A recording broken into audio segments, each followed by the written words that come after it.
Studies 9. Moving on to Chapter 4, Section 3b, England and France developed. Today we're focusing on France.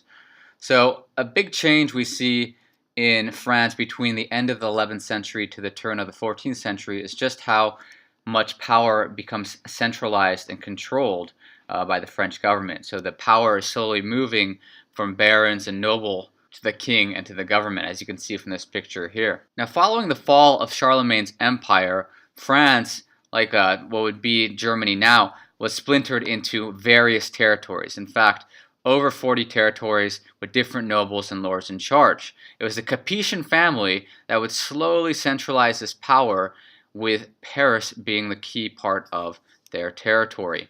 If we look at a map here, this is at the turn of the 10th century, you'll notice that the land in pink is what they controlled originally, which is not much. We're looking at about a quarter of what would be modern day France, and this is almost later on all controlled by the Capetian family in a matter of a few hundred years. Now Philip II, he is the beginning of the tide of the Capetians taking back the lands.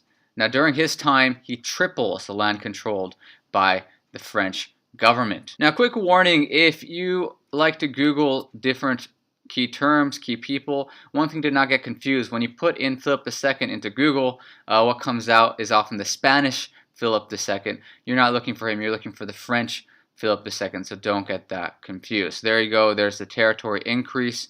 You can see the ones in blue, that's what his family controls. And in a matter of half a century, so about 50 years, they go from that little tiny speck of blue on the left side to quite a bit more territory, as you can see on the right side of the map. Now, perhaps the most important figure during this increase of power of the French government is Philip IV.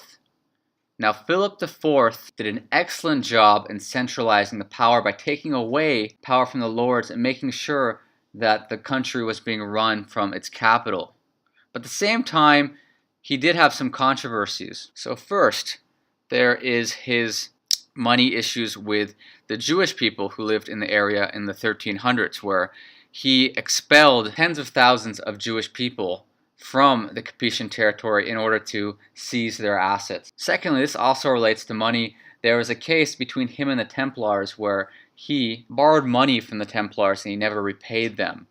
Moving on to 3, again, this is money related. He got in trouble with the church, and this is where some of the disputes with him and the Pope were, where he was borrowing money, or in other words, taxing the church, and this was not under the Catholic Church's knowledge, and the Pope wanted to reprimand him for that. Finally, one final point about him is he starts this new system of 3 groups, the Estates General. We have the First Estate, the church leaders; Second Estate, the lords; and the Third Estate, everyone else, or the commoners. Now, this 3-estate system is incredibly important because hundreds of years later, the commoners, or the majority of the people who are in the Third Estate, got sick of this system where there was 3 estates and 2 estates controlled everything. And whenever there was a vote, the 2 estates would always vote against the 1 estate, again, the commoners. And this would eventually lead to what is known as the French Revolution, something you'll look at in more detail when you study post-Renaissance history of the world. Now, unlike the time when we saw Charlemagne being crowned by the Pope, times are changing. The powers are becoming more centralized by the governments, and the church itself has much less influence than it did in the 800s and 900s.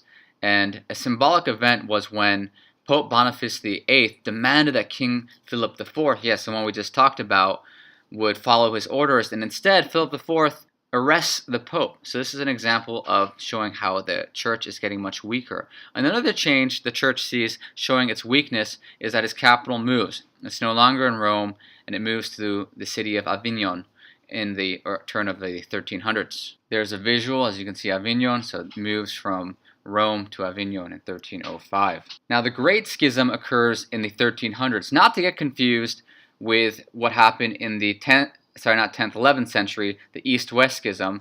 The Great Schism, also known as the Western Schism in 1378, is sort of an extension of that, where we see the churches.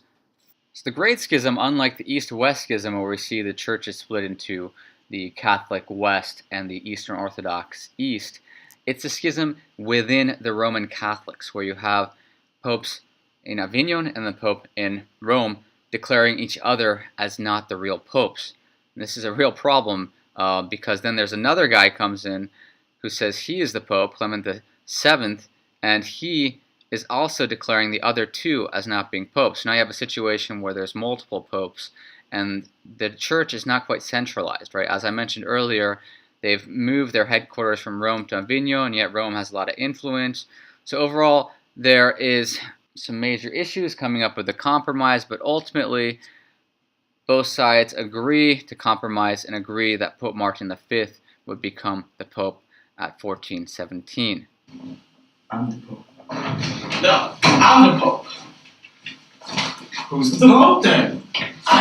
Now, one final point, again, this is relative to the church, is about John Wycliffe and Jan Hus. So Wycliffe challenged that the church's central figure should not be the Pope, and instead Jesus is the true head, not the Pope. Inspired by Wycliffe, John Hus also said that, it's not really about the church and about the bishops, the Pope. Instead, if you want to be a real Christian, it's about learning the Bible and understanding the Bible. Both of them were persecuted, and John Hus was not only persecuted by the church, but he was killed by the church after being burned at the stake in 1415. Now, these are all early signs of an upcoming Reformation. Right? We know that within 100 years from these rebellious movements by Wycliffe and Hus, that other Christians, especially Roman Catholics, felt like the Roman Catholic Church needed some changes. And we'll see more of that happening when we look at Martin Luther and other characters in the Protestant Reformation. Copyright disclaimer under Section 107 of the Copyright Act of 1976. Allowance is made, blah, blah, blah. Have an excellent day. Goodbye.